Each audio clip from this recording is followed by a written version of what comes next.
بسم اللہ الرحمن الرحیم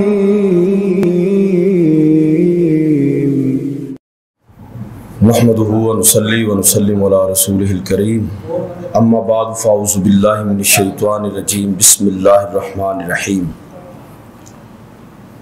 لا اکراہ فی الدین وقال اللہ تبارک وتعالی فی مقام آخر کنتم خیر امۃ اخرجت للناس تأمرون بالمعروف وتنہون عن المنکر صدق اللہ مولانا العظیم وصدق رسولہ النبی الکریم الامین ونحن علی ذالک من الشاہدین والشاکرین والحمد للہ رب العالمین۔ تمام احباب درود پاک پڑھیے۔ الصلاۃ والسلام علیک یا رسول اللہ وعلی آلک وصحبہ وسلم یا حبیب اللہ۔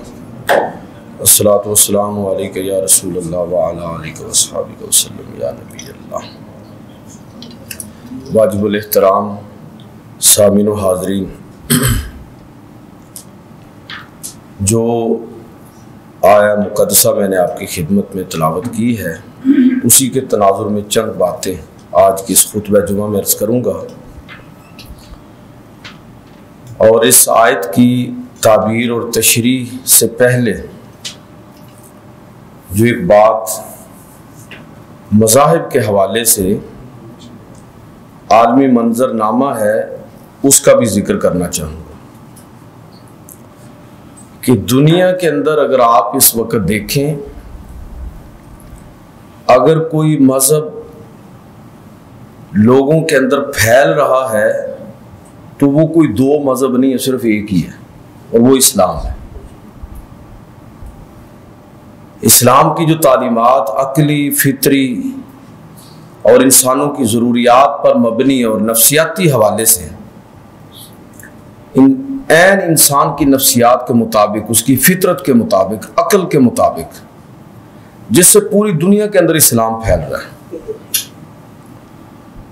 کہنے کی حد تک یہ کہا جاتا ہے کہ دنیا کا بڑا مذہب اس وقت، سب سے بڑا مذہب جو ہے وہ عیسائیت ہے۔ لیکن اگر آپ مذہب کی تعریف کریں کسی نظریے کے ساتھ، لوگوں کی وابستگی کا کوئی معیار اور کسوٹی متعین کریں تو اس پر عیسائیت پورا نہیں اترتی۔ دیکھیں، نظریہ، عقیدہ، مذہب، یہ کس چیز کا تقاضا کرتا ہے کہ اگر لوگوں کے لیے اس نظریے کے ساتھ جو ان کی وابستگی ہے، اس کے اندر اگر حمیت نہیں ہے، غیرت نہیں ہے، کٹ مرنے کا جذبہ نہیں ہے، تو اس کا مطلب یہ ہے کہ وہ نظریہ، وہ عقیدہ، وہ مذہب، اس کے ساتھ لوگوں کی جو وابستگی ہے اور تعلق ہے وہ بس نام کی حد تک ہے۔ اب اگر آپ اس معیار پر دیکھیں تو دنیا کے اندر یہ امتیاز خاص طور پر، یعنی اگر عیسائیت کو آپ بڑا مذہب کہیں تو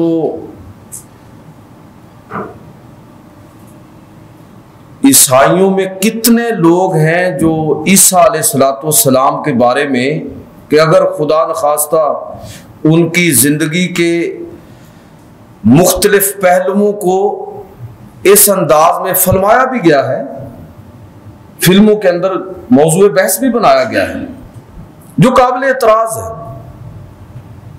کسی شریف آدمی کے بارے میں بھی ان چیزوں کا تصور نہیں کیا جاتا جو عیسیٰ علیہ السلام کے حوالے سے عیسائی لٹریچر کے اندر بھی ہے، لوگ اس کو برداشت اور قبول بھی کرتے ہیں، اور اگر اس طرح کی کوئی بات ہو تو لوگ بہرحال عیسیٰ علیہ السلام کے حوالے سے اس طرح جان نچھاور کرنے کے لیے تیار نہیں ہے۔ یعنی مغرب کی جو آزادانہ زندگی ہے، اگر کوئی بندہ کھڑا ہو کے یہ کہہ دے کہ عیسیٰ علیہ السلام بھی ایسے ہی تھے، میری تو یہ ضرورت نہیں ہو رہی کہ میں وہ کوئی مثال ہی ذکر کر سکوں، اتنی گندی مثالیں یورپ کی زندگی کی ہیں۔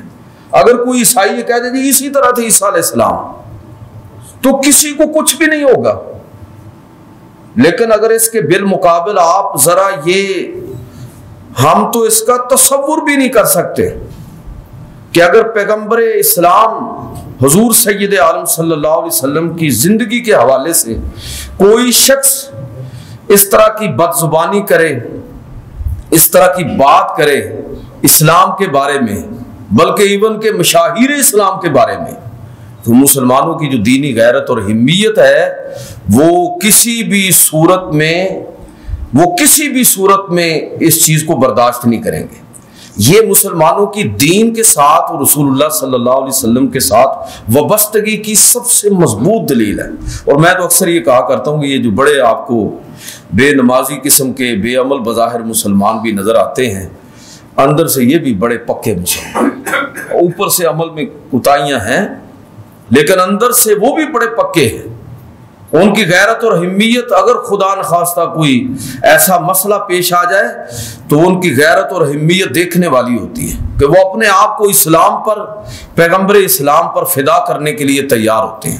یہ میں نے 2-4 باتیں اس لیے کی ہیں کہ جو بات میں کرنے جا رہا ہوں کہ عالمی سطح پر اسلام کو شکست دینے کی کوئی صورت نظر نہیں آ رہی۔ کس طرح اس مذہب کا رستہ روکا جائے، اس دین کو کس طرح بیک فٹ پر مجبور کیا جائے کہ یہ دین تو بہرحال پھیل رہا ہے۔ میں اکثر ایک جملہ عرض کیا کرتا ہوں کہ مسلمانوں کو زوال ہے، اسلام کو نہ کبھی زوال آیا ہے اور نہ کبھی آئے گا۔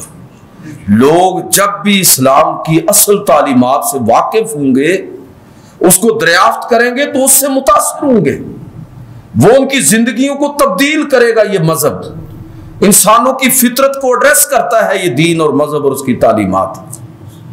اب یہ ماحول ہے کہ دنیا کے اندر سیکولرزم، اس کی ترویج توپ اور تلوار سے اور جنگ و جدل کے ذریعے، معاشی مفادات کے ذریعے کسی نہ کسی حوالے سے ہو رہی ہے، لیکن اس کے بالمقابل اگر دنیا کے اندر کوئی نظریہ دوسرا مسلسل موجود ہے اور اپنے آپ کو منوا رہا ہے اور پھیل رہا ہے تو وہ محمد عربی صلی اللہ علیہ وسلم کا دین ہے، کوئی شک نہیں اس میں۔ اب اس دین کا راستہ کیسے روکا جائے؟ وہ تو رک نہیں رہا۔ فرقہ واریت کا نقصان یہ تو ہوا کہ میں اکثر کہتا ہوں کہ کوئی شہر کے لوگ کی پاگل سے سانو ہی مرندہ شوق سے کہ ہم نے خود اس دین کو تباہ کیا ہے۔ فرقہ وارانہ ماحول کے اندر دیوبندی، بریلوی، اہل حدیث و شیعہ کے عنوانات دے کے ہم نے اس دین کا بیڑا غرق کرنے میں کوئی کمی نہیں چھوڑی، لیکن اللہ تعالیٰ نے یہ دین ہمارے اوپر چھوڑا ہی نہیں ہے۔ اس لیے اس نے اس دین کا، نبی کی حدیث اور سنت کا خود تحفظ کیا، اور لوگ جب اس کو پڑھتے ہیں تو بہرحال متاثر ہوتے ہیں اور مسلمان ہوتے ہیں۔ تو یہ فرقہ واریت کے باوجود بھی اسلام اور دین پھیل رہا ہے پوری دنیا کے اندر، یورپ اور مغرب کے اندر، مسلمان ملکوں کے اندر، ہر جگہ پر۔ تو اب اس کا راستہ روکنے کے لیے ایک دوسرا طریقہ جو استعمال کیا جا رہا ہے وہ ہے کہ اسلامی ممالک کو ایسی معاشی پابندیوں کے اندر جکڑا جائے اور ان کو مجبور کیا جائے کہ وہ اپنے سماج کے اندر، اپنے معاشرے کے اندر قانون سازی کے ذریعے اسلام کو خود روکیں۔ اس کی ایک بڑی مثال، بہت ساری مثالیں ہیں۔ ابھی ایک مسودہ قانون چل رہا ہے، ڈومیسٹک وائلنس بل، ایک یہ اس پر کام ہو رہا ہے، اور دوسرا ایک آج کے اخبار میں بھی آپ نے پڑھا ہوگا کہ امتناع جبری تبدیلی مذہب بل، کہ اگر کوئی شخص مسلمان ہو جائے تو اس کے اسلام کو کن شرائط پر قبول کیا جائے گا اور تسلیم کیا جائے گا۔ آج کے اخبار میں بھی آپ نے یہ خبر دیکھی ہوگی کہ اس پر پورے ملک کے اندر سنجیدہ علمی حلقوں کے اندر باقاعدہ بحث جاری ہے۔ مسئلوں کا ماحول اس طرح کا بن گیا ہے کہ جس مسجد میں بھی داخل ہو جائیں بس ایک دوسرے کے مسلک کے خلاف لوگ لگے ہوئے ہیں۔ اسلام بے شک تباہ ہو جائے کوئی مسئلہ نہیں ہے، بس اپنے اپنے مسلک کو بچانے کی فکر ہر کسی کو ہے، اسی لیے کہ روٹی روزی اسی سے وابستہ ہے۔ لیکن ملک کے اندر جو ہو رہا ہے، سنجیدہ علمی حلقوں کے اندر اس چیز کو اس کا ذکر ہونا چاہیے، عوام کو باشعور بنانا چاہیے، لوگوں کے اندر اس چیز کو اجاگر کرنا چاہیے کہ اگر ریاست کسی جگہ پر غلطی کی مرتکب ہو رہی ہو، حکومت کسی جگہ پر غلطی کر رہی ہو، تو جو سنجیدہ علمی حلقے ہیں وہ اس چیز کو پوائنٹ آؤٹ کریں، بتائیں، لوگوں کو ذہنی طور پر تیار کریں، حکومت کو صحیح رستہ بتائیں۔ تو یہ جو جبری تبدیلی مذہب کا بل ہے، اگر اس بل کو آپ پڑھیں اور اس کی شکوں پر غور کریں تو میں سمجھتا ہوں کہ یہ شرمناک ہے۔ یہ سندھ کے اندر، سندھ کی اسمبلی کے اندر 16 فروری 2021 کو پیش ہوا، وہاں علماء نے اس کا رستہ روکا تو ابھی اس کو سینٹ کے اندر پیش کر دیا گیا۔ یہ کیا ہے؟ اور ایک اسلامی ملک، اور وہ بھی ایسا ملک جو اسلام کے نام پر حاصل کیا گیا ہے، اس کے اندر اس طرح کی قانون سازی کا کوئی جواز اور تک ہی نہیں ہے۔ میں اس بل کے جو یہ مسودہ ہے، مسودہ قانون، اس کی جو شکیں ہیں اور جو جس شکل میں ابھی یہ پیش ہوا ہے سینٹ کے اندر، اس کے چند نکات میں آپ کی خدمت میں عرض کرتا ہوں تاکہ آپ لوگ اس چیز کو سمجھیں کہ کس طرح کے، کس انداز میں اسلام کو کاؤنٹر کیا جا رہا ہے، اسلام کا رستہ روکنے کے لیے کس طرح ہمارے اپنے لوگ استعمال ہو رہے ہیں۔ جس طرح فرقہ واریت میں امریکہ کو کیوں گالیاں نکالتے ہو؟ تباہ تو تم نے خود اپنے آپ کو کیا ہے۔ یورپ اور مغرب کا کیا قصور ہے؟ وہ کہتا ہے کہ آپ ان بحثوں پر لڑیں کہ رفع دین جائز ہے کہ ناجائز ہے۔ حضور نور تھے کہ بشر تھے، انہوں نے کہا ہوا ہے۔ ہم خود اس فتنے کا شکار ہوئے ہیں۔ اسی طرح اگر ہمارے ملک کے اندر اور اسلامی ممالک کے اندر اس طرح کی قانون سازی ہو رہی ہے، مسلمانوں کو معاشی جکڑ بندی میں اس طرح ٹریپ کیا گیا ہے کہ وہ چاہتے ہوئے اور نہ چاہتے ہوئے اور بسا اوقات جہالت کی وجہ سے ایسے ایسے قانون بنا گزرتے ہیں کہ خود ان کو بعد میں پتہ چلتا ہے کہ یہ کتنا بڑا جرم ہم نے کر لیا۔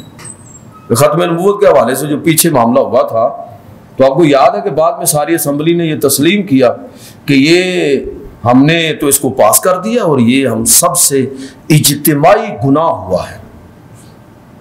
یعنی ایسے لوگ بھی اسمبلی میں بیٹھے ہوئے ہیں، لیکن این جی اوز نے کس طرح ہمارے وزیروں کے ساتھ، مشیروں کے ساتھ اپنے لوگ انجیکٹ کیے ہیں، اور وہ کس طرح ان کو گائیڈ کرتے ہیں، ان کے مسودے جو ہے وہ تیار کرتے ہیں قانون کے حوالے سے، اور پھر اس کو پاس بھی کروا لیتے ہیں، لوگوں کو پتہ بھی نہیں چلتا۔ ایسے ایسے تحفہ قسم کے ایم پی اور ایم این ایز ہم نے بھرتی کیے ہوئے ہیں۔ تو اللہ تعالیٰ معاف فرمائے۔ اب ذرا آپ سماعت فرمائیں کہ یہ قانون ہے کیا۔ اس قانون، یہ جو مسودہ قانون ہے، اس کا سیکشن 2، اس کی ذیلی شق سی اور اس کے ساتھ ای، ان دونوں کا خلاصہ یہ ہے کہ بچہ جو ہے، جو اسلام قبول کر رہا ہے، وہ کس کو بچہ کہتے ہیں؟ یعنی ہر وہ شخص جو 18 سال کی عمر سے کم ہے، وہ اس مسودہ قانون کے مطابق چائلڈ ہے، یعنی بچہ ہے۔ اور اس کی دفعہ ای کے مطابق کوئی فرد بھی جس کی عمر 18 سال سے زائد ہو وہ بالغ شمار ہوگا، دوسرا بالغ نہیں ہے۔ اس کا مطلب آپ سمجھیں کہ 18 سال سے کم نہ وہ ایک باشعور شخص شمار ہو سکتا ہے، میل اور فیمیل، اور نہ ہی اس کو بالغ سمجھا جائے گا۔ یہ پہلی شک یہ ہے۔ اس کا مطلب بلا کیا ہے؟ اس کا مطلب یہ ہے کہ 18 سال سے پہلے جب وہ بالغ شمار نہیں ہے، باشعور شمار نہیں ہے، تو اب اگر وہ اسلام قبول کرنے کا دعویٰ کرے تو اس کے دعوے کو قبول نہیں کیا جائے گا۔ یہ پاکستان میں قانون سازی کے لیے یہ بل سینٹ میں پیش کر دیا گیا ہے۔ میں حیران ہوں کہ یہ کس طرح تصور کیا جا سکتا ہے کہ جس امت نے آج تک یہی سنا ہے کہ حضرت علی رضی اللہ تعالیٰ عنہ 10 سال کی عمر میں مسلمان ہو گئے، اور باقاعدہ انہوں نے کھڑے ہو کے اپنے خاندان کے سامنے اعلان کیا۔ جب کسی نے نبی صلی اللہ علیہ وسلم کی دعوت کو قبول نہیں کیا تو حضرت علی نے کہا کہ میں آپ پر ایمان لاتا ہوں. چھوٹے تھے ابھی اور کمزور بھی تھے. وہ یہ کہنے لگے کہ اگرچہ میری ٹانگیں کمزور ہیں اور میری عمر کم ہے لیکن میں آپ پر ایمان بھی لاتا ہوں اور ہر مشکل میں آپ کے ساتھ ہوں. 10 سال کی عمر ہے. اگر اس قانون کے مطابق دیکھا جائے تو اللہ معاف فرمائے ان کا تو ایمان اور اسلام ناقابل قبول ہے. کیا ہم نے تاریخ میں یہ نہیں پڑھا کہ زید بن حارثہ رضی اللہ تعالیٰ عنہ کے صاحبزادے اسامہ بن زید 17 سال کی عمر میں اللہ کے پیغمبر صلی اللہ علیہ وسلم نے اپنی زندگی کا جو آخری لشکر روانہ فرمایا مرتدین کے خلاف تو اس کا کمانڈر ان کو بنایا, سپہ سالار بنایا. اور آپ جانتے ہیں کہ اس لشکر میں کون لوگ تھے؟ ابو بکر تھے, عمر تھے, عثمان تھے, علی تھے. 17 سال کی عمر میں اگر اس قانون کو دیکھا جائے تو اسامہ بن زید تو ابھی بالغ ہی نہیں تھے اور وہ اسلامی ریاست کے حکمران کے حکم کو بجا لاتے ہوئے اسلامی لشکر کی قیادت کر رہے ہیں. اور محمد بن قاسم کے بارے میں آپ پڑھتے ہیں کہ بالکل اوائل عمری میں ہی وہ سندھ پر حملہ آور ہوئے اور بر صغیر کے اندر اسلام کا دروازہ کھولنے والا شخص آپ لوگوں کے اس مسودہ قانون کے مطابق ابھی بالغ ہی نہیں ہوا. اور وہ واقعہ کتنا ایمان افروز ہے کہ نبی کریم صلی اللہ علیہ وسلم کی خدمت میں ایک یہودی بچہ جو تھا خدمت کے لیے حاضر ہوتا تھا. آپ صلی اللہ علیہ وسلم اس کی اور اس کے گھر والوں کی ضروریات کو پورا فرماتے تھے تو اکثر آپ کی خدمت میں حاضر ہوتا. چھوٹا بچہ تھا, اتنا چھوٹا کہ اگرچہ ماخذ کے اندر اس کی عمر کا تعین نہیں ہے لیکن جس طرح کا وہ واقعہ اور جس طرح کے انداز میں ذکر ہوا ہے تو یہی بڑی بھی عمر ہوگی تو کوئی 10 سال ہوگی, 8 سال ہوگی, بس اتنی عمر ہوگی. بیمار ہوا بچہ, نبی صلی اللہ علیہ وسلم کو پتہ چلا تو خبرگیری کے لیے تشریف لے گئے اور والد بچے کا سراہنے بیٹھا ہوا ہے, یہودی ہے بچہ, یہودی کا بچہ ہے, حضور کی خدمت پر مامور ہے. نبی صلی اللہ علیہ وسلم اس کی اور اس کے اہل خانہ کی مدد فرماتے ہیں. تو نبی صلی اللہ علیہ وسلم نے دیکھا کہ یہ بچہ تو اب جا رہا ہے تو تلقین فرمائی کہ اے میرے بچے, اے میرے بیٹے, گواہی دو کہ اللہ کے علاوہ کوئی معبود نہیں ہے اور اس چیز کی گواہی دو کہ میں اللہ کا رسول ہوں. اگر تم یہ گواہی دو گے تو میں قیامت کے دن تمہاری سفارش کروں گا. اب وہ بچہ چھوٹا ہے, کبھی حضور کو دیکھتا ہے, کبھی اپنے باپ کے چہرے کی طرف دیکھتا ہے. نبی صلی اللہ علیہ وسلم بار بار یہی کہہ رہے ہیں. بالآخر باپ نے کہا کہ بیٹے جو محمد کہتے ہیں وہ قبول کر لیں. تو وہ بچہ مسلمان ہو گیا. میں کہنا یہ چاہتا ہوں کہ ایک نہیں, اگر آپ اس طرح کے واقعات تلاش کریں گے تو 20 واقعات آپ کو سیرت سے, تاریخ سے نظر آئیں گے کہ جو اس مسودہ قانون کے اندر جو یہ پہلی شک سیکشن 3 اور اس کا آرٹیکل سی اور ای, اس کو اگر مد نظر رکھا جائے تو اللہ معاف فرمائے کہ یہ سارے ایسے لگتا ہے کہ یہ جتنے لوگوں نے اسلام قبول کیا ہے آپ کے اس مسودہ قانون کے مطابق اس کی کوئی حیثیت ہی نہیں. اسی مسودہ قانون کا سیکشن 3 اور اس کی دفعات 4, 5 اور 6 آپ سنیں گے تو آپ حیران ہوں گے کہ اگر کوئی شخص مسلمان ہونا چاہتا ہے تو اس کے لیے لازم ہے وہ قریبی ایڈیشنل جج کے پاس جائے اور تبدیلی مذہب کے لیے درخواست دے اور اس کے بعد جج اس کو 7 دن کا وقت دے گا کہ وہ غور و فکر کرے اور اس کو انٹرویو کا ٹائم دے گا. 7 دن کے اندر اندر اس کا انٹرویو کرے گا اور پھر اس کا انٹرویو کر کے اس بات کی تسلی کرے گا کہ یہ کوئی جبری معاملہ تو نہیں ہے. اس کے بعد 90 دن کا اس کو وقت دے گا کہ جاؤ اور کمپیریٹیو اسٹڈی آف ریلیجن, مذاہب کا جو تقابلی مطالعہ ہے وہ کرو, سارے مذاہب کو پڑھ کے پھر بتاؤ کہ کیا تم اسلام کے بارے میں مطمئن ہو. اگر وہ مطمئن ہو جائے جج، ایڈیشنل جج، تو پھر وہ اس کو تبدیلی مذہب کا سرٹیفکیٹ جاری کرے گا۔ اس میں جو بڑی خوفناک بات ہے وہ یہ ہے کہ اگر جج مطمئن نہ ہو، مثلا اسلام قبول کرنے والا، آپ میں سے آج سارے مسلمان ہیں، جدی پشتی مسلمان، آپ میں سے کتنے لوگ ہیں، میں اگر آپ کو یہاں کھڑا کر دوں تو کتنے لوگ ہیں یہاں پر کھڑے ہو کے وہ اپنے ایمان اور دین کی علمی بنیادوں پر تعبیر کر سکے، لوگوں کے سامنے وضاحت کر سکے؟ پختہ ایمان ہے آپ کا، لیکن اس کو لوگوں کے سامنے بیان کرنا، اس کی وضاحت کرنا، یہ ہر آدمی کے بس کی بات ہی نہیں ہے۔ اچھا، پھر اگلی بات یہ ہے کہ جو اگر ایڈیشنل جج جو ہے وہ مطمئن نہ ہو تو ایسے آدمی کو سرٹیفکیٹ جاری نہیں کیا جائے گا۔ میں صرف کہنا یہ چاہتا ہوں کہ اس مسودہ قانون کی سیکشن 3 اور اس کی دفعات 4، 5 اور 6 کا مطلب یہ ہے کہ آپ سیدھا اسلام کا رستہ روک رہے ہیں۔ لوگوں کا ایمان قبول کرنا یا نہ کرنا، اس کا اختیار ایک جج کو دے رہے ہیں۔ اور یاد رکھیے کہ اسلام جس طرح کی دعوت اور تبلیغ ہمیں کرتا ہے اور جو اسلام ہمیں تعلیم دیتا ہے اس کے مطابق یہ ہمارے سماجی رویے جو بھی ہوں، وہ صحیح بھی ہوں یا غلط ہوں، اپنی جگہ پر ان کو چھوڑ دیجئے، لیکن اسلام ہمیں اس چیز کی جو حقیقت ہے وہ یہ ہے،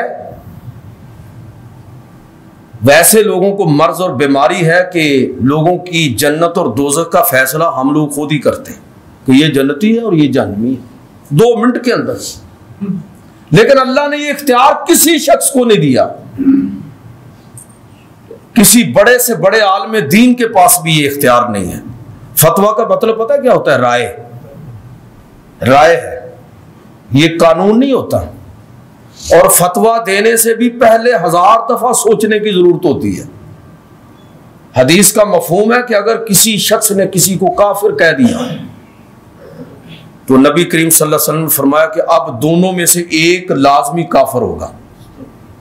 جس کو اس نے کافر کہا ہے یا تو وہ کافر ہے، بات ختم، اور اگر وہ کافر نہیں ہے اور یہ اس کو کافر بنا رہا ہے تو مسلمان کو کافر بنانے کے نتیجے میں یہ شخص خود کافر ہو جائے گا۔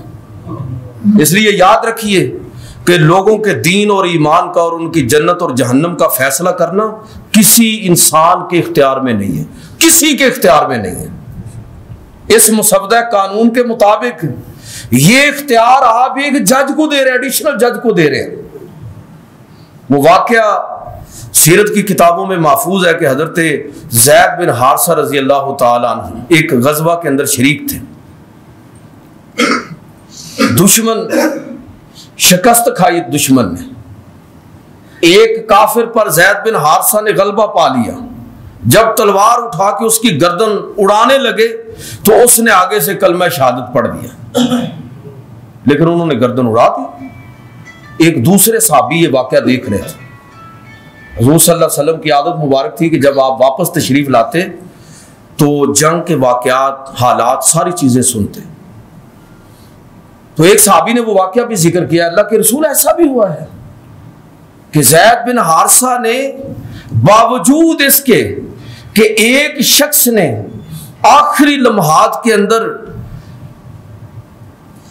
کلمہ شہادت پڑھ لیا تھا، لیکن انہوں نے پھر بھی اس کی گردن اڑا دی۔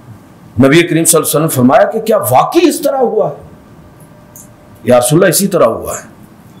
زید بن حارثہ کو طلب کیا گیا۔ نبی صلی اللہ علیہ وسلم نے پوچھا کہ اے زید، یہ بات مجھے بتائی گئی ہے، کیا واقعتاً اس طرح ہوا ہے کہ ایک شخص نے کلمہ شہادت پڑھا اور تو نے اس کی گردن اڑا دی؟ عرض کی اللہ کے رسول، وہ تو تلوار کے خوف سے پڑھ رہا تھا، جب میں اس پر پوری طرح غالب آ گیا، پہلے اس نے بھرپور جنگ کی، مسلمانوں کو شہید کیا، جب میں اس پر غالب آ گیا اور قریب تھا کہ میں اس کی گردن اڑا دیتا تو اس نے تلوار کے خوف سے کلمہ شہادت پڑھا، اس لیے میں نے اس کی گردن اڑا دی۔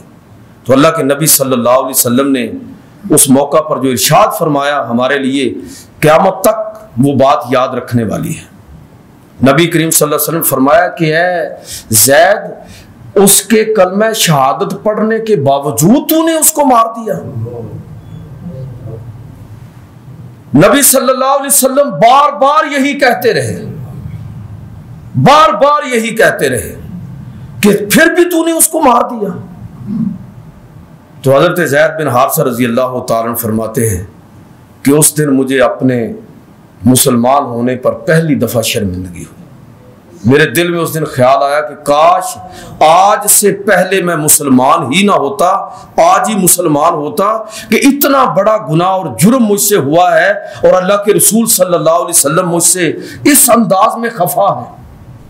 تو میرے بھائیوں، کوئی اوپر سے بھی اسلام قبول کر لینا، بظاہر اندر سے نہ بھی کرے، اندر کا معاملہ اللہ کے ساتھ اور بندے کے ساتھ ہے۔ میں اور آپ اس چیز کا حق نہیں رکھتے کہ کسی کے ایمان اور دین کا، جبکہ وہ بظاہر اقرار کر رہا ہو، ہم حق نہیں رکھتے کہ ہم کسی کی جنت اور جہنم کا فیصلہ کریں۔ تو اس مسودہ قانون کے مطابق یہ تو سیدھا سیدھا ایک اسلام کا رستہ روکنے والی بات ہے، یہ شرمناک بات ہے۔ یہ جبری تبدیلی مذہب جو بل ہے، اس کے مسودے کا سیکشن 4 اور دفعہ 1، 2 اور 3، اس میں ایک اور بڑی خوفناک بات ہے۔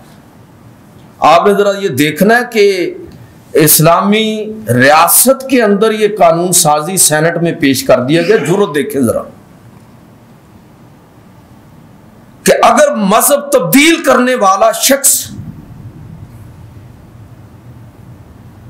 یہ ثابت ہو جائے، کسی بھی طرح سے ثابت کر لیا جائے، دباؤ کے ذریعے اس کو واپس اس دین سے پھیر دیا جائے، مجبور کر دیا جائے، تو اب جو لوگ کسی بھی وقت اس کے لیے ایک سہولت کار کا فریضہ انجام دیتے رہے ہیں، سارے کے سارے مجرم شمار ہوں گے۔ مثلاً نکاح پڑھانے والا، بچہ ہے بچی ہے، اس کے لیے کوئی شادی حال یا جہیز کا انتظام کرنے والا، گواہ، سارے لوگ جو بھی اس میں سہولت کار ہوگا، 2 سے 5 سال تک اس کو قید ہوگی، اور 1 لاکھ سے لے کر 2 لاکھ تک اس کو جرمانہ ہوگا۔ اب آپ تصور کریں، پہلی بات تو میں کہتا ہوں کہ مولوی کی ہماری اس سوسائٹی کے اندر اوقات کیا ہے؟ یعنی آج آ کے آپ کا نزلہ گرتا ہے تو بیچارے مولوی پر گرتا ہے، کہ جو سوسائٹی کا سب سے اس وقت کمزور ترین طبقہ جو ہے وہ ہمارے علماء ہیں، اس لیے کہ پڑھے لکھے روپے پیسے والے کاروباری لوگ اپنے بچوں کو حافظ بنا لیتے ہیں جنت پکی کرنے کے لیے، معافی چاہتا ہوں، عالم نہیں بناتے، اس لیے کہ عالم ہماری نظر میں کمی ہے۔ بھائی